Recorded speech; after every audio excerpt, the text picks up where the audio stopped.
Hello everyone, स्वागत है आप लोग का हमारे यूट्यूब चैनल स्टूडेंट क्लास में। आज के इस वीडियो में हम बिहार पैरामेडिकल एग्जाम 2024 के लिए जो है फिजिक्स के भौतिकी के गोलीय दर्पण में परावर्तन चैप्टर को देखने वाली है और ये चैप्टर हमारा आज समाप्त हो जाएगा। इसके हम लोग जो सारे ऑब्जेक्टिव क्वेश्चंस को देखेंगे आज।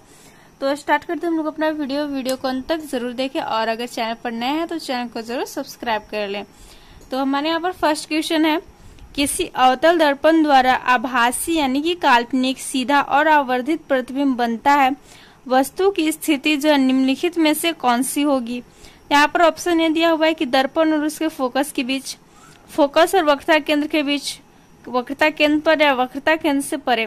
तो वह हमारा 1 का राइट आंसर हो जाएगा कि दर्पण और उसके फोकस के बीच, यानी कि अवतल दर्पण में कैसी स्थिति होती है जब वस्तु जो है वह काल्पनिक बनता है, ओके, और सीधा बनता है और आवर्धित प्रतिबिंब बनाता है। तो यह हो जाता है दर्पण और उसके फोकस के बीच जब वस्तु रहे। तो हमारा 1 का ऑप्शन नंबर ए राइट हो जाएगा। अगला क्वेश्चन है हमारा, उत्तल दर्पण से बना प्रतिबिंब जो वह कैसा होता है।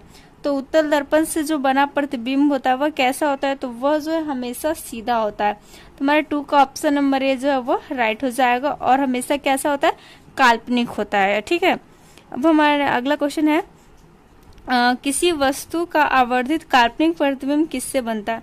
तो किसी वस्तु का जो आवर्धित काल्पनिक प्रतिबिंब बनता है वह बन जाता है समतल दर्पण से। तो हमारा 3 का ऑप्शन नंबर ए जो है वह राइट हो जाएगा। अगला क्वेश्चन है हमारा, पूछा जा रहा है कि दाढ़ी बनाने के लिए उपयुक्त गोलीय दर्पण में सीधा प्रतिबिंब प्राप्त करने के लिए चेहरे को कहाँ रखना चाहिए। तो जो चेहरे को दाढ़ी बनाने के लिए सीधा प्रतिबिंब प्राप्त करने के लिए चेहरे को कहाँ रखना चाहिए, तो चेहरे को जो है दर्पण के मुख्य, फोकस और ध्रुव के बीच रखना चाहिए। ओके, तो यहाँ पर हमारा क्या हो जाएगा, 4 का ऑप्शन नंबर डी राइट हो जाएगा। और दाढ़ी बनाने के लिए मीन्स जो है हजामत बनाने के लिए आपका जो है अवतल दर्पण का यूज किया जाता है। कौन सा दर्पण, अवतल दर्पण का यूज किया जाता है। इसके अलावा अवतल दर्पण का यूज जो है वह किस में किया जाता है, तो वह किया जाता है सोलर कुकर में। ओके, किस में किया जाता है, सोलर कुकर में किया जाता है। इसके अलावा आपका जो है गाड़ियों के हेडलाइट में भी जो है किसका यूज किया जाता है, तो वह अवतल दर्पण का ही यूज किया जाता है। टॉर्च में भी जो है आपका अवतल दर्पण का यूज किया जाता है। ओके, और विभिन्न जो है परावर्तन दूरबीन होता है उसमें भी, सर्च लाइट में भी आपको जो है अवतल दर्पण का यूज किया जाता है।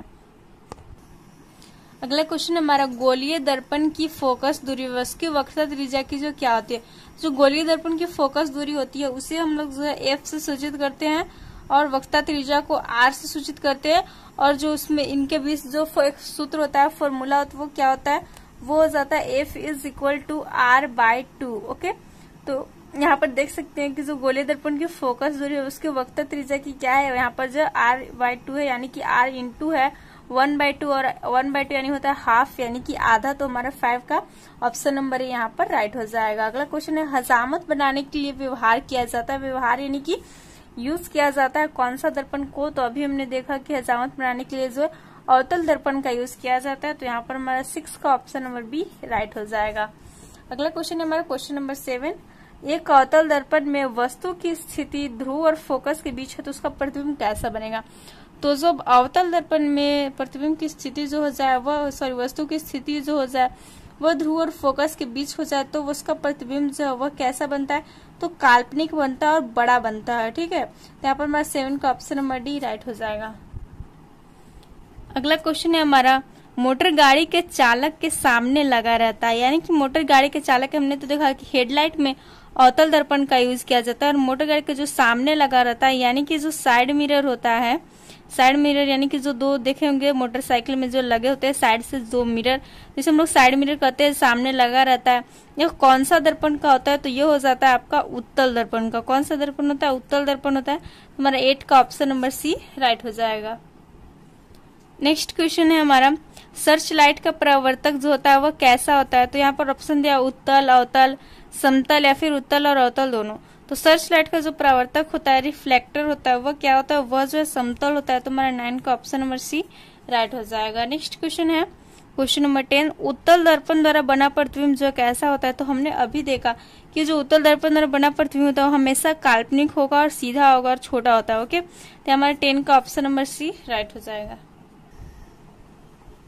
नेक्स्ट यहाँ पर जो हमारा क्वेश्चन है थोड़ा न्यूमेरिकल टाइप है, बट आप लोग को हम एक फॉर्मूला बताएंगे जिससे कि जो है एकदम से इजीली हो जाएगा। तो सबसे पहले क्वेश्चन को हम देखते हैं। यहाँ पर पूछा जा रहा है एक अवतल दर्पण की फोकस दूरी जो है वह 12 सेंटीमीटर है, तो इसकी वक्रता त्रिज्या जो है वह क्या हो जाएगी। तो अवतल दर्पण की फोकस दूरी जो है वह 12 दी हुई है और वक्रता त्रिज्या पूछी जा रही है। तो यहाँ पर हम जो इसको सॉल्यूशन करते हैं,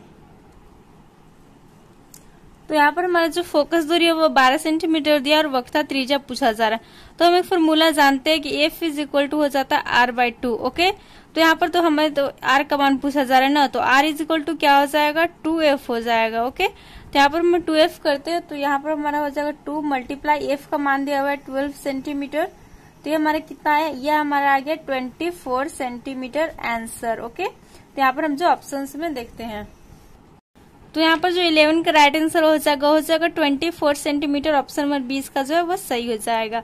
अगला क्वेश्चन हमारा 12 नंबर क्वेश्चन यहाँ पर पूछा जा रहा है कि एक गोलीय दर्पण की वक्रता त्रिज्या जो 20 सेंटीमीटर है, तो इसकी फोकस दूरी क्या हो जाएगी। तो उसी फॉर्मूले पर हम जो है इसे भी बनाएंगे।